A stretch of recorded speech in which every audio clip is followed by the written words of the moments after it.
Praise the lord. యోహాను సువార్త 13వ అధ్యాయం 18వ వచనం. మిమ్మునందరినీ గూర్చి నేను చెప్పలేదు, నేను ఏర్పరచుకునిన వారిని ఎరుగుదును గాని నాతో కూడా భోజనము చేయువాడు నాకు విరోధముగా తమ మడమనెత్తును అనే లేఖనము నెరవేరుటకై ఇలాగు జరుగును. Praise the Lord. దేవునికి స్తోత్రం కలుగును గాక. దేవుని బిడ్డలారా, నాతో భోజనమునకు కూర్చుండు వాడు నాపై తన మడిమెనెత్తును అని వాక్యము చెప్తూ ఉంది. ఈ యొక్క మడిమెనెత్తేవారు ఎవరు అనంటే, దేవునికి విరుద్ధంగా ఉన్నవాడు, ద్రోహి. అతని పేరే యూదా. దేవునికి మహిమ కలుగును గాక. దేవుని వాక్యమందు ఈ విధంగా వ్రాయబడ్డది. ప్రభువు శిష్యులుగా ఉంటూ, ప్రభువును వెంబడిస్తూ, ఆయన చేయుచున్న అద్భుత కార్యాలను చూస్తూ, ఆయన బోధ వింటూ, ఆయనతో ఉన్న యూదా ఇస్కరియోతు ద్రోహి అయి క్రీస్తును అప్పగించడానికి సిద్ధపడ్డాడు. అనగా దేవుడు 12 మంది శిష్యులను ప్రేమించాడు. ఎవరిని కూడా ఆయన ద్రోహులుగా చూడలేదు. దేవుని బిడ్డలారా, ఈ యొక్క ద్రోహిగా తనను తాను చేసుకుంటూ ఉన్నాడు. ఎందుకు అనంటే, అది తినే విషయంలో బయలుపరచబడింది, తినే జాగలా బయలుపరచబడింది. చూడండి ఎంత చక్కగా బైబిల్లో 1 కొరింథియన్స్ 10th చాప్టర్లో మనము మెల్లిగా చదివినట్లయితే, సహోదరులారా, చదవమ్మా.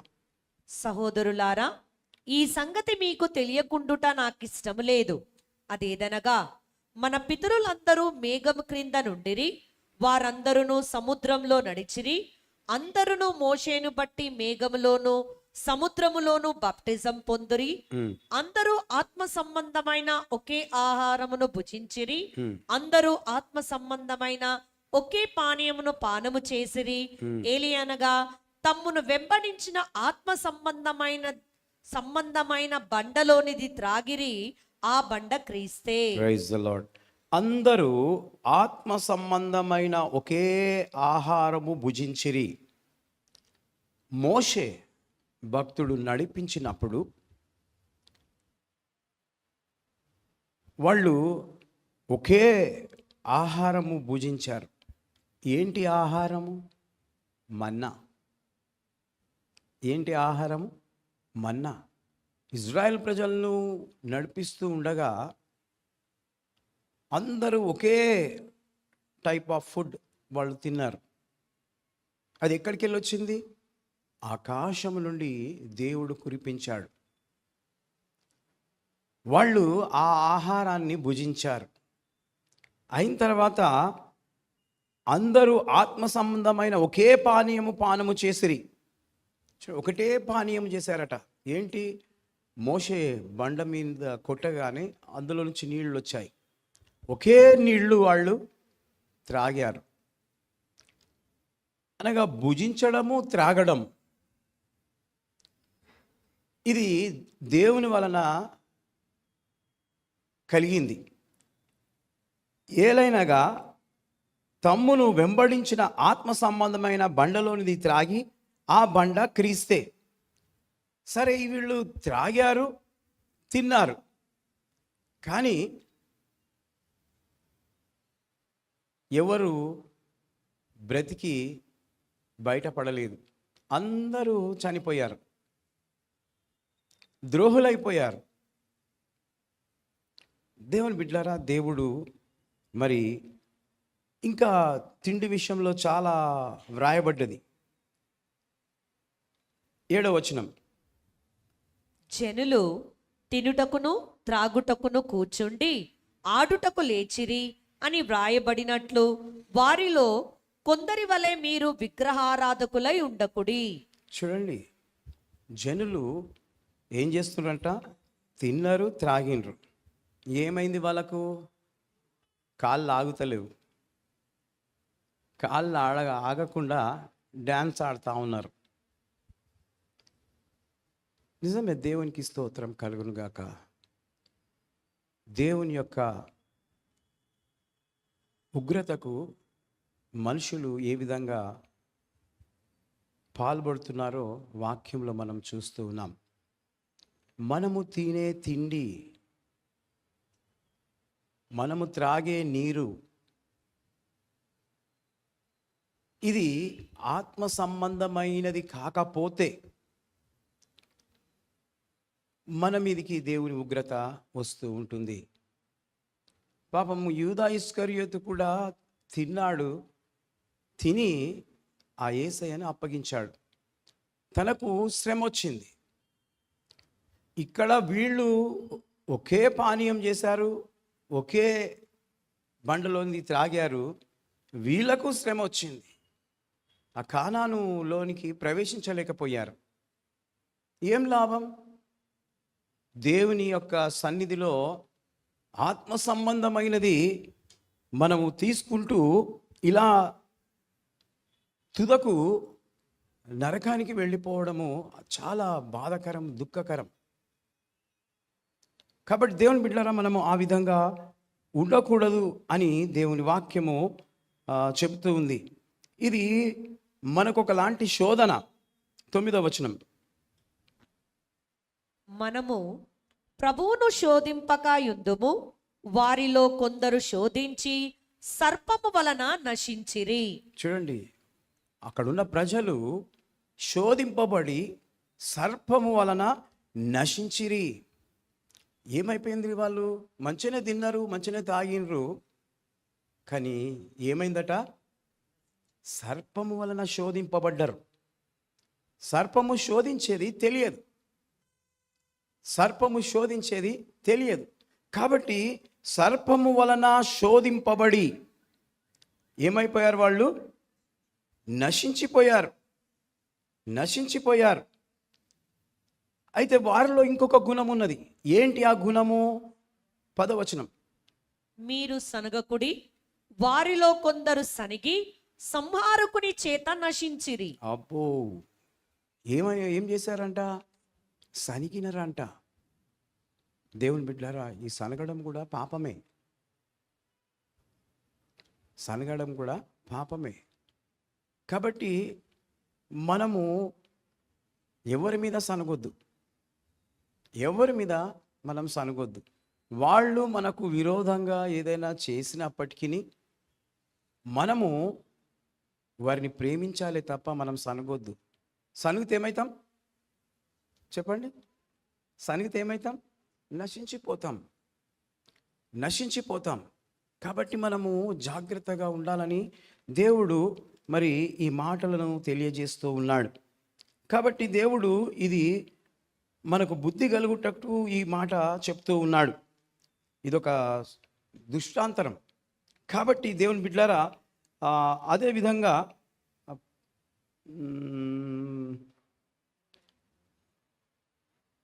16వ వచనం, మనము దీవించు ఆశీర్వాదపు పాత్రలోనిది త్రాగుట క్రీస్తు రక్తంలో పాలు పుచ్చుకొనుటయే గదా. మనము విరుచు రొట్టె తినుట క్రీస్తు శరీరంలో పాలు పుచ్చుకొనుటయే గదా. Praise the Lord. చూడండి, మనము దీవించు ఆశీర్వాదపు పాత్రలోనిది త్రాగుట క్రీస్తు రక్తంలో పాలు పుచ్చుకొనుటయే కదా. చూడండి, ఇప్పుడు నేను ప్రార్థన చేసిన తర్వాత క్రీస్తు యొక్క శరీరమును, రక్తమును ఆశీర్వదిస్తాను. ఆశీర్వదించి అది మీకు ఇస్తాను. అది మనము తీసుకుంటున్నాం. మనము ఆ యొక్క బల్ల కూడా అపరిశుద్ధంగా తీసుకుంటే, పాలు పొందితే ఏమవుతుంది? శాపము, శిక్ష, రోగము వస్తుంది. ఖచ్చితంగా వస్తుంది.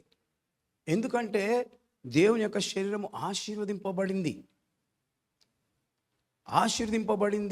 మనం ఏ విధంగా పుచ్చుకుంటున్నామో మనము జాగ్రత్త పడాలని దేవుడు వాక్యం ద్వారా మాట్లాడుతున్నాడు. మనము విరిచి రొట్టె తినుట క్రీస్తు శరీరంలో పాలు పొందుటయే కదా. నిజమే, దేవుని యొక్క శరీరంలో పాలు పొందడం అంటే దేవునితో మనము ఈక్వల్గా అయిపోతున్నాం, దేవునిలో ఈక్వల్గా అయిపోతున్నామన్న మాట దేవుడు వినిపిస్తూ ఉన్నాడు.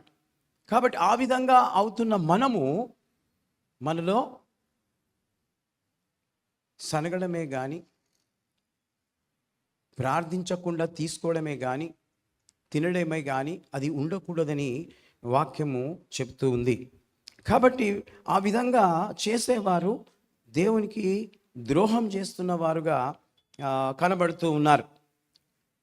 అదేవిధంగా 17వ వచనం, మనమందరము ఆ ఒక్కటే రొట్టెలో పాలు పుచ్చుకొనుచున్నాము, రొట్టె ఒక్కటే కనుక అనేకులమైన మనము ఒక్క శరీరమై ఉన్నాము. హల్లెలూయా. చూడండి, మనం ఒకే రొట్టెలో పాలు పొందుతూ ఉన్నాం.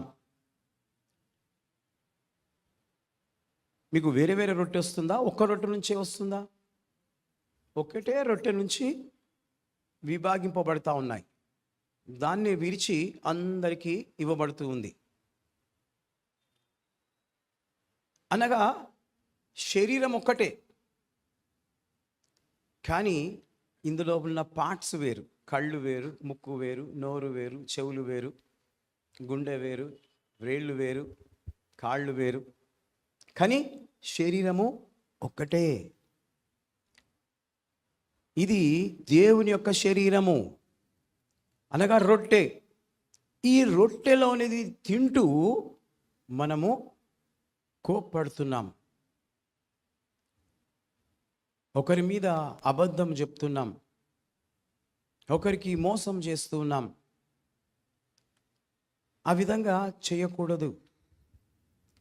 ఎందుకు అనంటే, ఈ కంటితోటి చూసింది శరీరానికి అంతా తెలుస్తుంది, ఈ చేయితోటి పట్టుకునేది శరీరానికి అంతా తెలుస్తుంది, కాలుతో నడుస్తుంటే శరీరానికి అంతా తెలుస్తుంది. కాబట్టి దేవుని బిడ్డలారా, మనము దేవుని యొక్క శరీరంలో పాల్పొందుతున్నాం కనుక మనము ఏ తప్పు చేసినా బాడీ మీదకి ఎఫెక్ట్ అవుతుంది, ఏ అవయవం మీదకైనా అది ఎఫెక్ట్ అవుతుంది. కాబట్టి మనం ఆ విధంగా ఉండకూడదని దేవుడు మరి మాట్లాడుతూ ఉన్నాడు. 18th verse, శరీర ప్రకారమైన ఇజ్రాయేలును చూడుడి, బలి అర్పించిన వాటిని తినువారు బలిపీఠముతో పాలివారు కారా. చూడండి, ఇజ్రాయెల్ ప్రజలు కూడా మరి శరీర ప్రకారముగా వాళ్ళు తిన్నట్లుగా చూస్తూ ఉన్నాం, బలి అర్పించింది తిన్నట్లుగా చూస్తూ ఉన్నాం. మరి అలాంటి వారు ఏంటి ఆ విధంగా చేస్తూ ఉన్నారు? దేవునికి స్తోత్రం.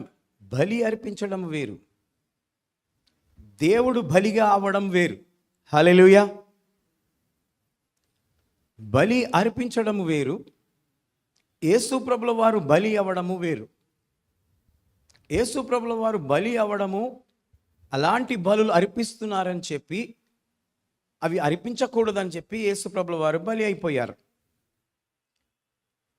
మనము చేస్తున్న ప్రతి అవయవము ఏ విధంగా దేవుణ్ణి ఆరాధిస్తుంది, దేవుణ్ణి స్తుతిస్తుంది, దాని విషయమై మాట్లాడుతూ దేవుడు ఈరోజు మాట్లాడుతూ ఉన్నాడు.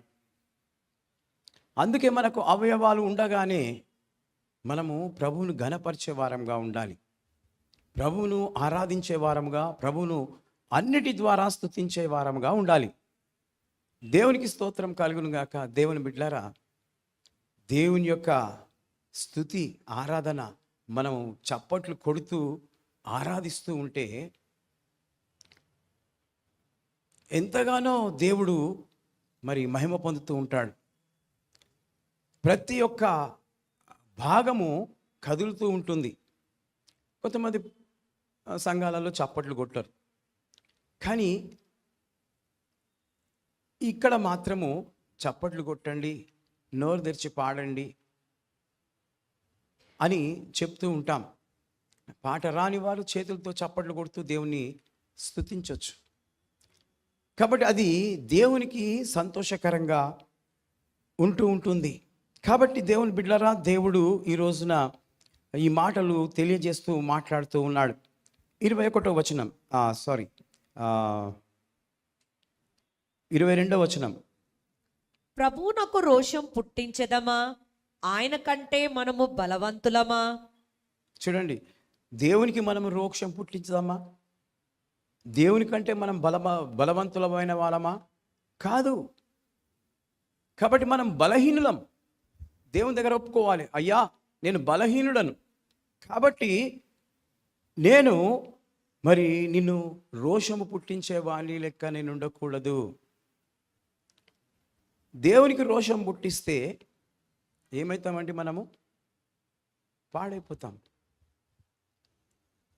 దేవుని చేతిలో పాడైపోతాం. కాబట్టి మనం ఆ విధంగా ఉండకూడదని దేవుని వాక్యము సెలవిస్తూ ఉంది. 25th verse. మనస్సాక్షి నిమిత్తము ఏ విచారణయు చెయ్యకయు కటిక వాటిని అంగడిలో అమ్మినదేదో దానిని తినవచ్చును. చూడండి, చాలామంది మాట్లాడుతూ అంటుంటారు, లేదు వాళ్ళు కటిక వాళ్ళు కోస్తారు కదా, అది మనం తినొచ్చా?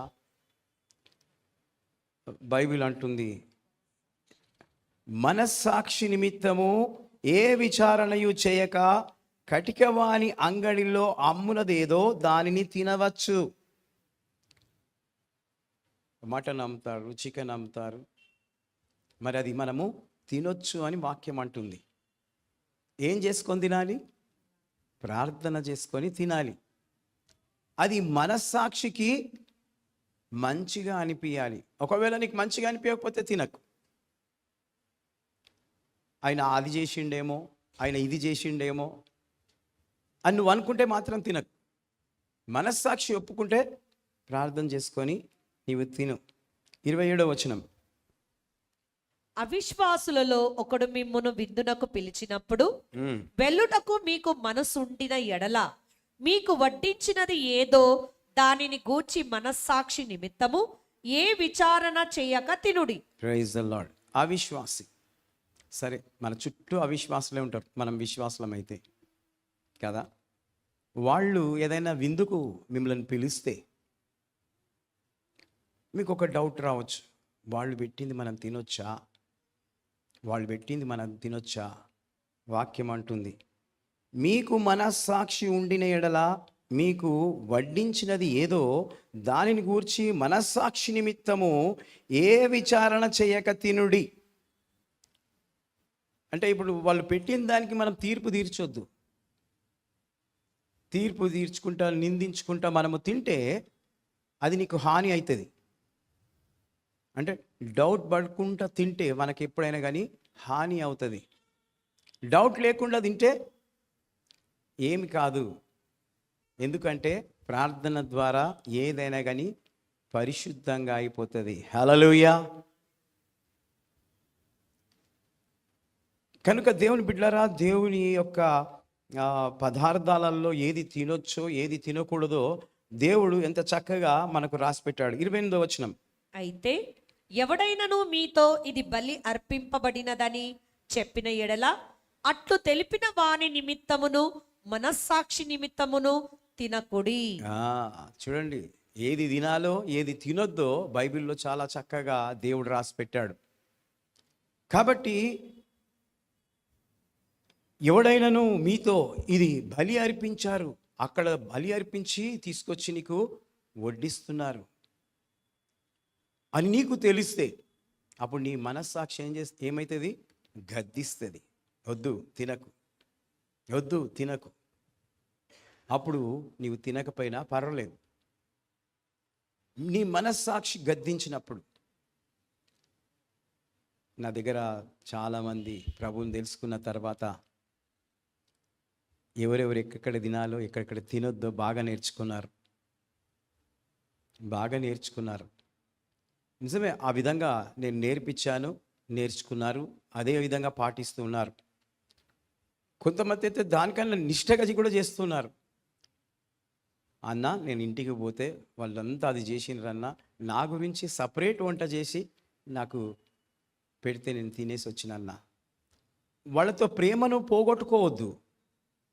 వాళ్ళతో ప్రేమను పోగొట్టుకోవద్దు.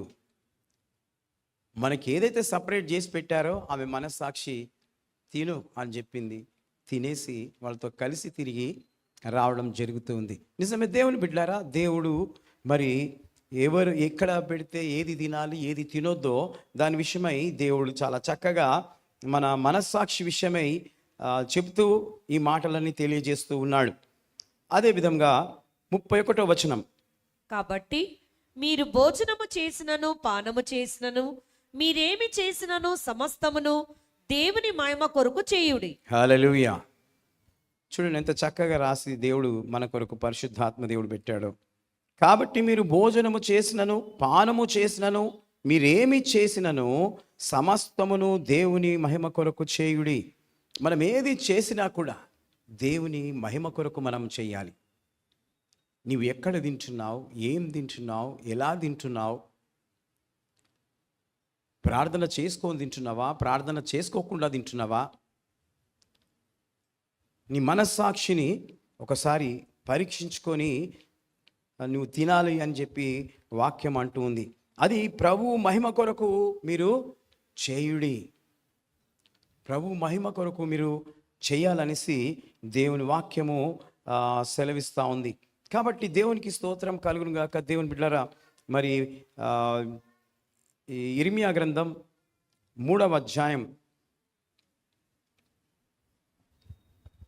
12.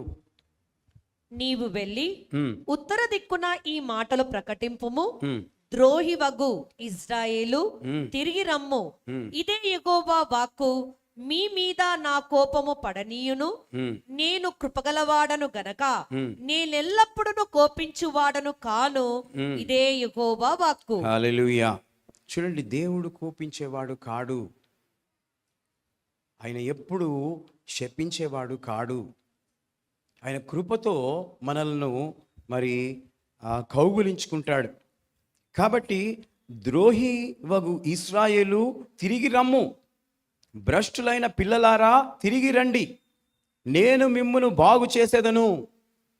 చూడండి, దేవుడు బాగు చేయాలని ఆయన ఆశపడి ఈ మాటలు తెలియజేస్తూ ఉన్నాడు. రండి అని పిలుస్తూ ఉన్నాడు.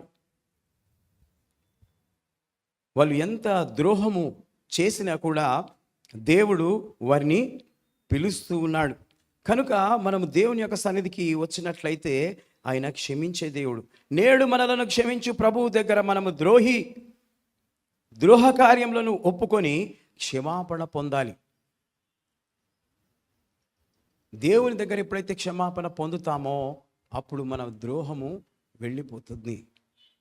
కాబట్టి దేవునికి స్తోత్రం. దేవుని బిడ్డలారా, దేవుడు మరి ఈ యొక్క భోజనం గురించి మాట్లాడుతూ ఈ మాటలన్నీ కూడా తెలియజేస్తున్నాడు. 1 Corinthians 11th chapter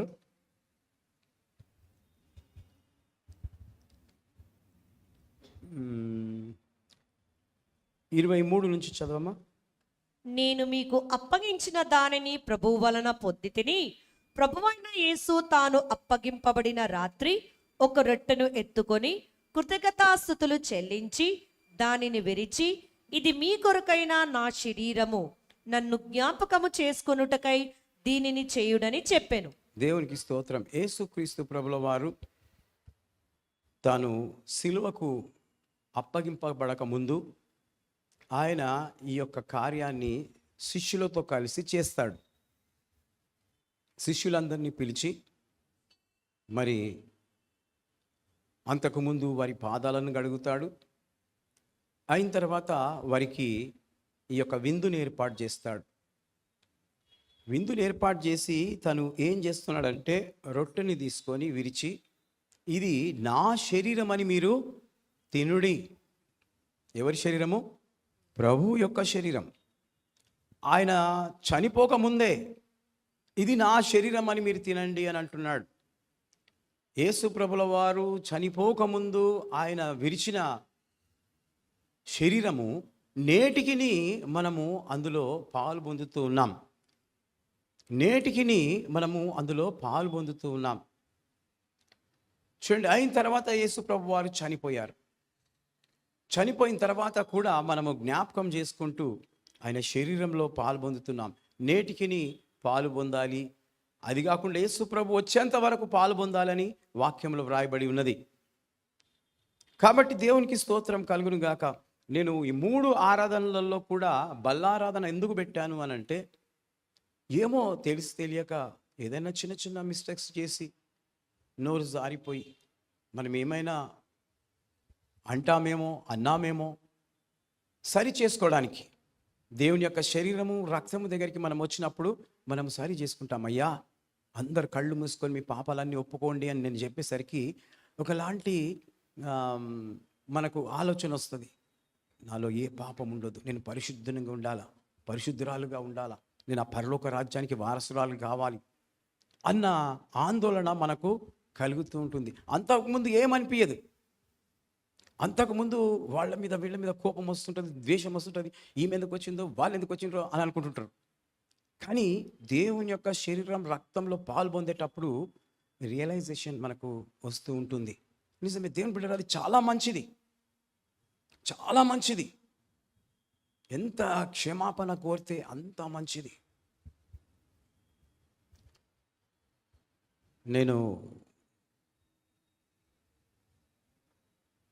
ఒకసారి ఒకరింటికి పోయినప్పుడు వాళ్ళు ఏడుస్తూ బాధపడుతున్నారు. ఎందుకు బాధపడుతున్నారు అంటే,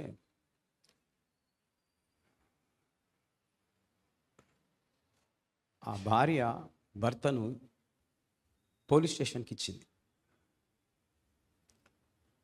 భార్య భర్తను పోలీస్ స్టేషన్కి ఇచ్చింది.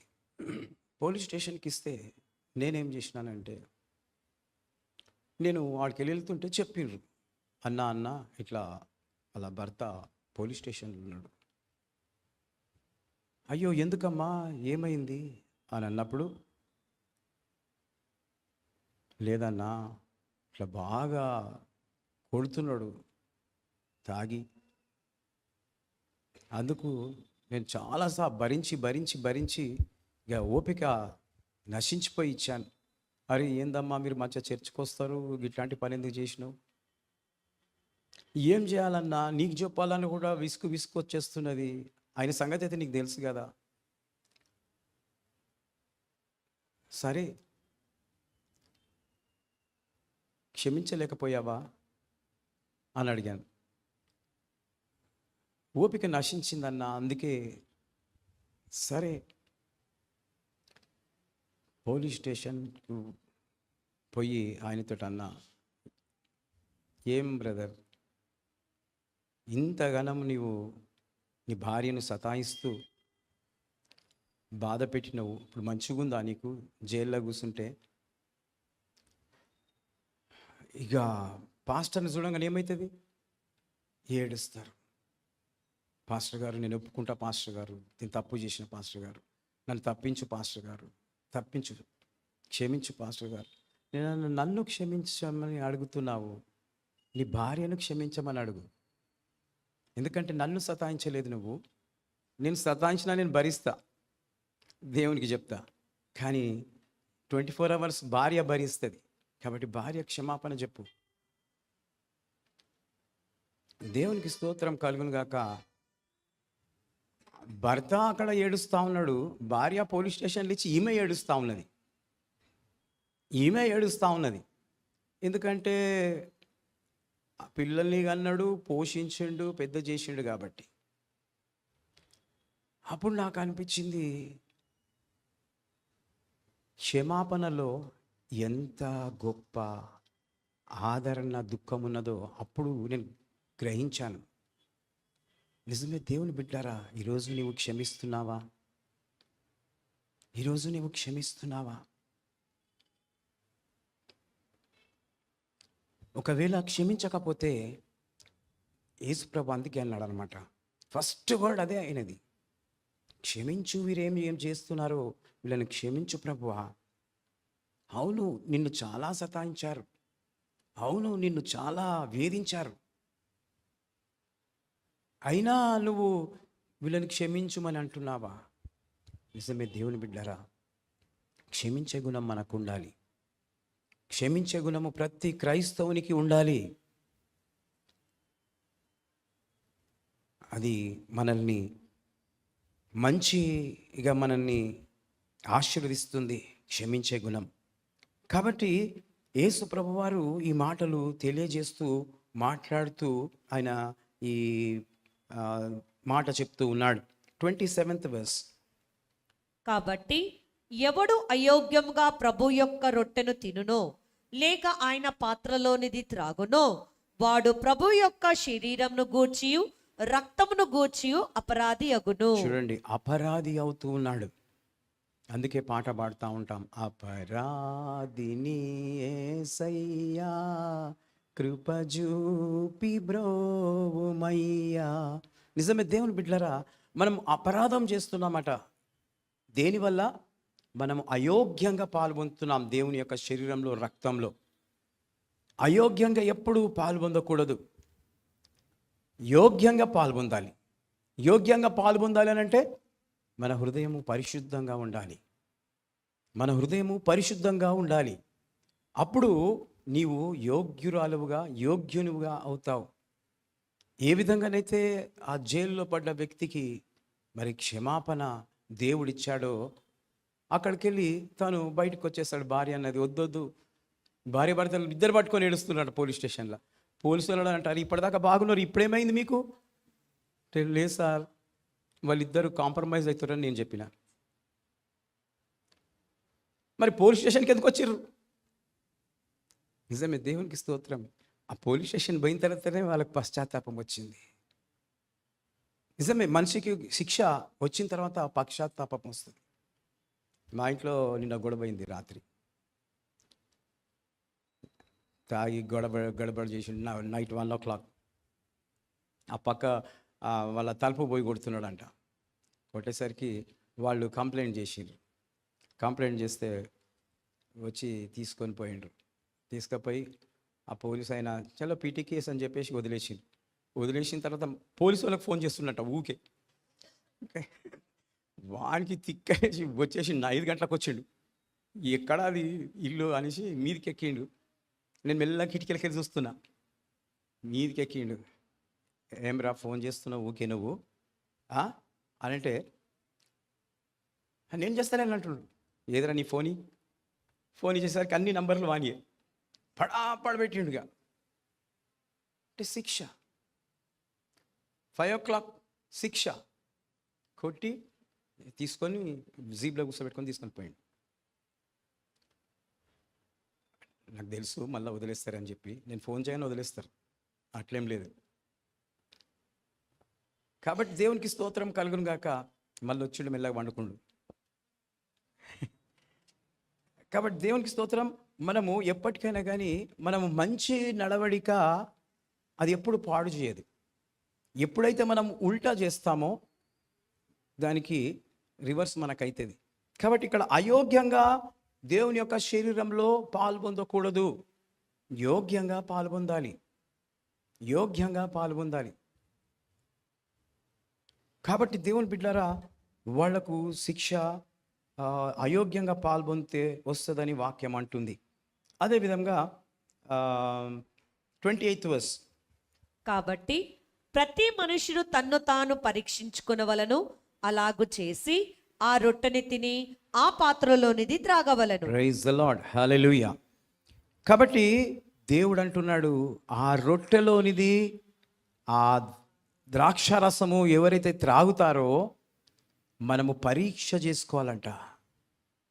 నేను ఎప్పటికైనా కానీ ఆ మాట చెప్తూ ఉంటాను. దేవుని యొక్క శరీరము, రక్తము విరిచేటప్పుడు మీరు శాపానికి గురి కావద్దు, కష్టాలకు గురి కావద్దు, రోగాలకు గురి కావద్దు అని అంటే మీరు ఒప్పుకోవాలి.